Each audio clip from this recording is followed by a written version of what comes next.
Once upon a midnight dreary, while I pondered, weak and weary, over many a quaint and curious volume of forgotten lore, while I nodded, nearly napping, suddenly there came a tapping, as if someone gently rapping at my chamber door. "'Tis some visitor," I muttered, tapping at my chamber door. Only this, and nothing more. Ah, distinctly I remember it was in the bleak December, and each separate dying ember wrought its ghost upon the floor. Eagerly I wished the morrow, vainly I have sought to borrow from my books surcease of sorrow, sorrow for the loss of Lenore, for the rare and radiant maiden whom the angels named Lenore, nameless here forevermore. And the silken, sad, uncertain rustling of each purple curtain thrilled me, filled me with fantastic terrors never felt before, so that now, to still the beating of my heart, I stood repeating, "'Tis some visitor, entreating entrance at my chamber door, some late visitor, entreating entrance at my chamber door. This is it, and nothing more."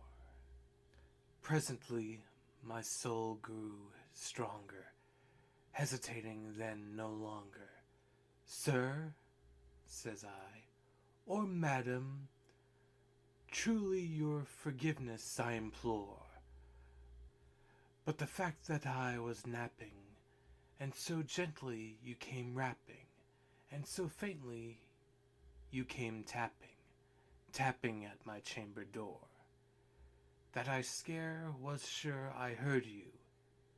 Here I opened with the door.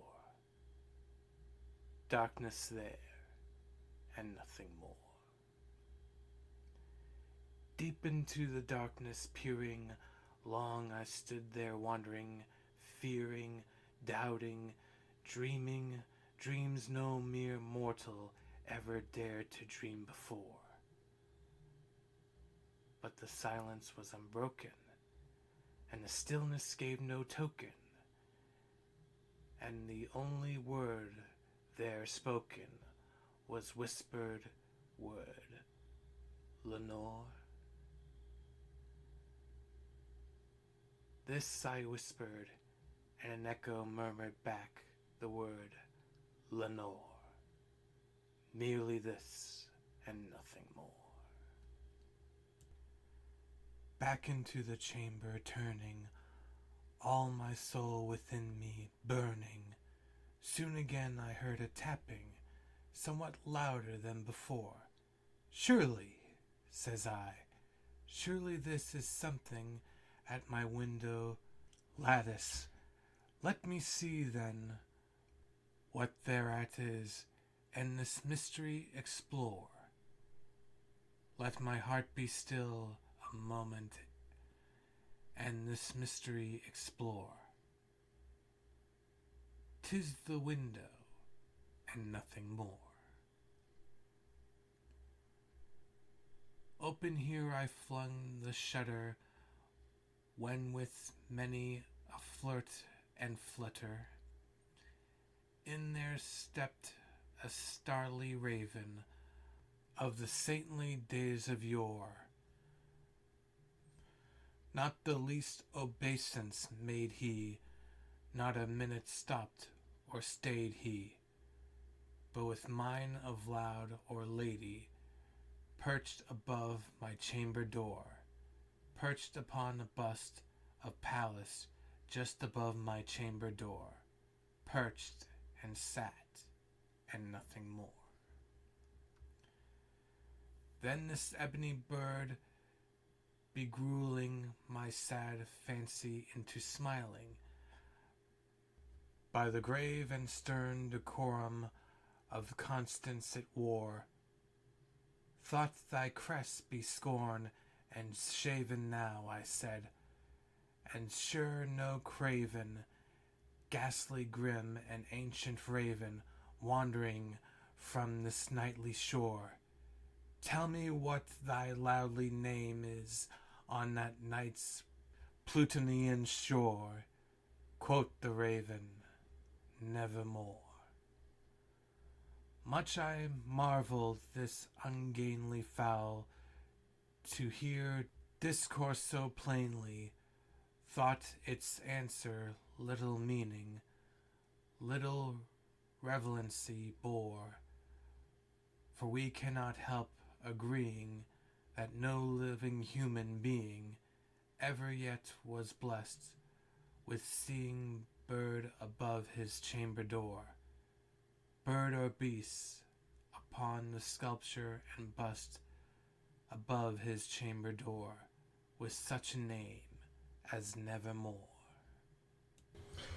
But the raven, sitting lonely on the placid bust, spoke only that word, as if his soul in that one word he did outpour.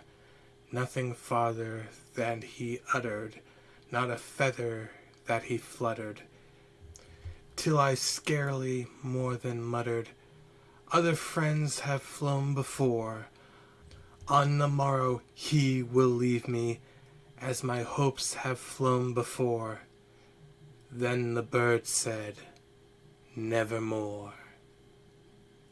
Startled at the stillness broken by reply so apply spoken, doubtless, said I, what it utters is only stock and store, caught from some unhappy master, who unmercifully disaster followed fast and followed faster, till his song one burden bore, till the dirges of hope that melancholy burden bore, of never, nevermore.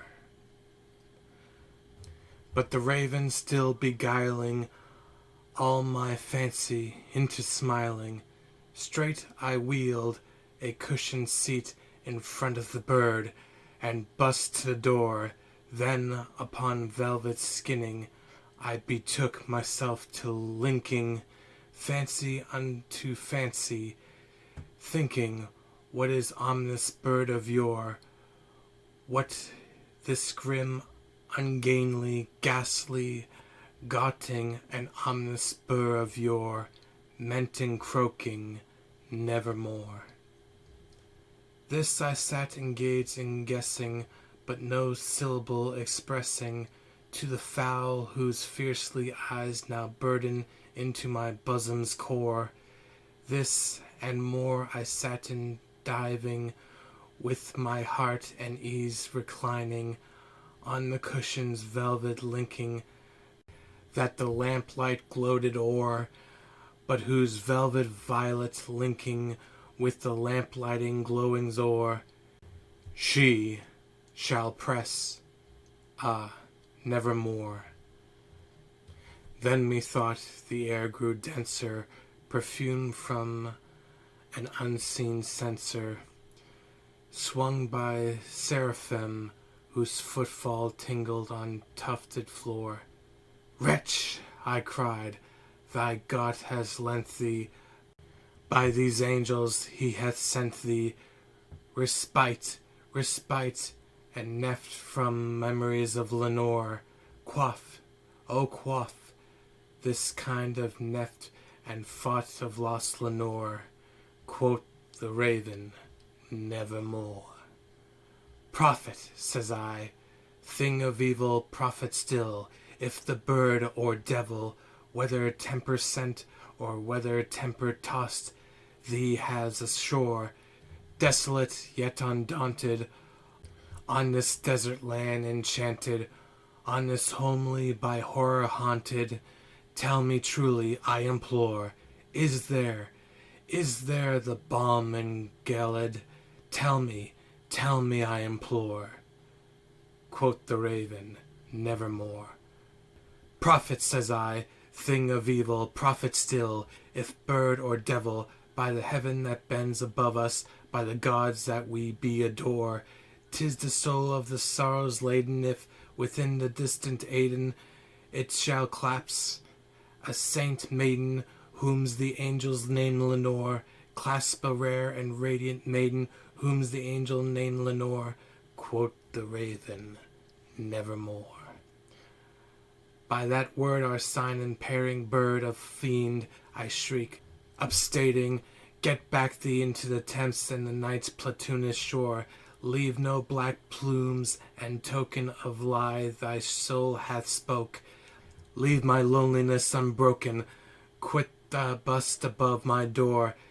Take thy beak from out my heart, and take thy fore from off my door. Quoth the raven, nevermore.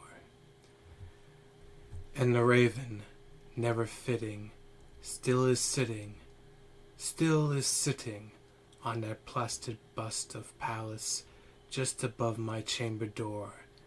And his eyes have all the seeming of a demon's that is dreaming, and the lamp's lights o'er him streaming throws his shadows on the floor, and my soul from out that shadow that lies floating on the floor shall be lifted nevermore.